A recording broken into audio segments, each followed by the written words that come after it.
So this little video here, we are going to look at some of the lifestyle impactors or hormonal impacts that could be impacting your cervical mucus. So you might not be seeing that peak of cervical mucus. It does not mean you're not ovulating.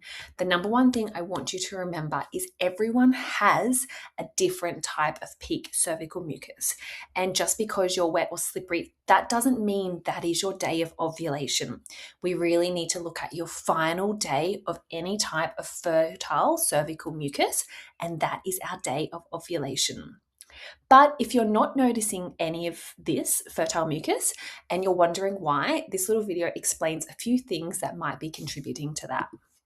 So, first of all, estrogen is the hormone that produces cervical mucus. So, if you have low estrogen levels, your body is as a result not going to be producing enough cervical mucus. Doesn't mean it's the reason why, it could be supporting that. So, for this one, this is when you would have to work alongside a GP or a aligned health practitioner to explore your estrogen levels, making sure you're getting them tested at the right time of your cycle. Because if you're getting your estrogen tested in the second half of your cycle, it's not going to show you any estrogen because the estrogen hormone has gone.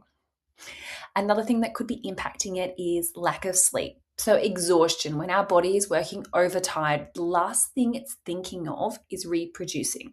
So not only could ovulation be coming delayed, it's also a sign that our body is not going to be producing cervical mucus. Same with dehydration. Think about it. Cervical mucus is liquid. That liquid needs to come from other forms of liquid in our life. So if our body is completely dehydrated, then that can be a sign. I also know that eating lots of dry and raw foods could also contribute to this. Not essentially raw, but more dry. If you're just eating crackers and bread, where's your body getting this juiciness from? One of the biggest things I notice is illness. Illness or stress. Your body shuts down. Yeah? As it shuts down, it's not going to produce that estrogen. It's not going to be like, okay, I'm getting fertile. So these are some of the things we need to think about. Some hormonal balances could also come into play. So if you do know that you have got a thyroid challenge, that's when we can explore, okay, you have this challenge, but how is your body producing other fertile signs to show that ovulation is approaching? Because there's many different fertility biomarkers. Cervical mucus is just one of those biomarkers. So adding to that, another reason you could not be seeing the cervical mucus, the fertile cervical mucus, would it be if you've come off hormonal birth control. If your hormones are still trying to find their rhythm, it's not going to produce fertile cervical mucus straight away. For some people it may, but for most it won't. It takes a little bit for that HPA axis to connect back in and for you to start to get these fertile signs returning. Medications, these can play a big one, especially if you're taking antibiotics, you've got to change, anything like that. Remember, everything in the body is connected. One of the biggest ones is breastfeeding or postpartum mamas. Your hormones are going through so much here, and this is a whole nother conversation on its own, especially if you are exclusively breastfeeding. We would use something called the LAM method. And that is a way of showing us when your fertile signs may be reappearing. But breastfeeding in itself, what happens is when you're breastfeeding, the nipple action, mouth to nipple, that can then delay ovulation. So because of that, your body may not be producing those fertile signs, which is something I teach in one-on-one sessions. You've also got any perimenopause hormone shifts. If you've got a vaginal infection or a UTI, this can also influence it. Using any vaginal products as well as sex toys as well, because that can create extra discharge because your body is trying to clean itself. So that's where it can get really confusing as well. I want you to know that some people do have a naturally low production of cervical mucus. Doesn't mean they're infertile. Doesn't mean you're not ovulating. It just means we need to bring in another biomarker of fertility. But you're in the right place. You're tuning into your body's natural fertile sign, and then we can bring in some other methods. Now, while we're here, I also want to have a little bit of a quick chat about things that can also impact in terms of more lifestyle habits. So we can look at if you're really sexually active. This can make it tricky to determine what is arousal fluid and what is cervical mucus. So I've already spoke about arousal fluid in a previous little call, and arousal fluid is that wetness you feel around sex.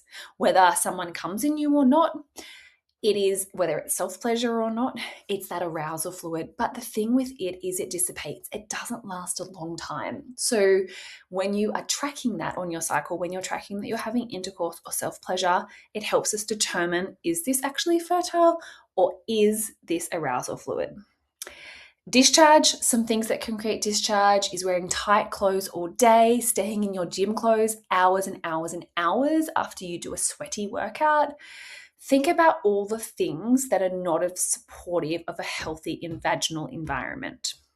Staying in wet swimmers, being in wet swimmers, it's a damp, moist environment. It's going to make it very tricky to notice, is it cervical mucus? Is it discharge? Because your body creates discharge. It's trying to self-clean. It's trying to do all of these things. And that is often where it can get a little bit confusing. So if you are struggling to notice the difference between some of these things, or you're just not noticing cervical mucus at all, tune into some lifestyle factors. Look at your clothing. Look at the material of your clothing. Is it breathable, or are you wearing a tight synthetic G-string all day long? Because what's happening is you may just be creating some discharge. How often are you washing your clothes? Are you wearing the same gym clothes for a few days in a row? All of this stuff really does add up, and it can really make the difference in clearly understanding what's cervical mucus to what is not. And this is all stuff we can further talk about in a one-on-one session when I can have a look at your charts and see what's going on. So if you are interested in booking a cycle decode session, that's where we take a full session, a full cycle that you have charted, and I look at your chart, I help you identify your fertile window. If it's obvious, it might not be. But from your chart, I can give you some suggestions. We can create a roadmap of how you can move forward in your next charting session. So it is a very, very valuable one-on-one offering that I love to share. I'll leave all the information for that below. But for right now, keep tuning into your cervical mucus. Don't look for something that isn't there. Trust what you see, trust what you feel, and know that it won't change to be 4 different things throughout the day. What is the most prominent sensation and texture you are noticing that day, and note that down.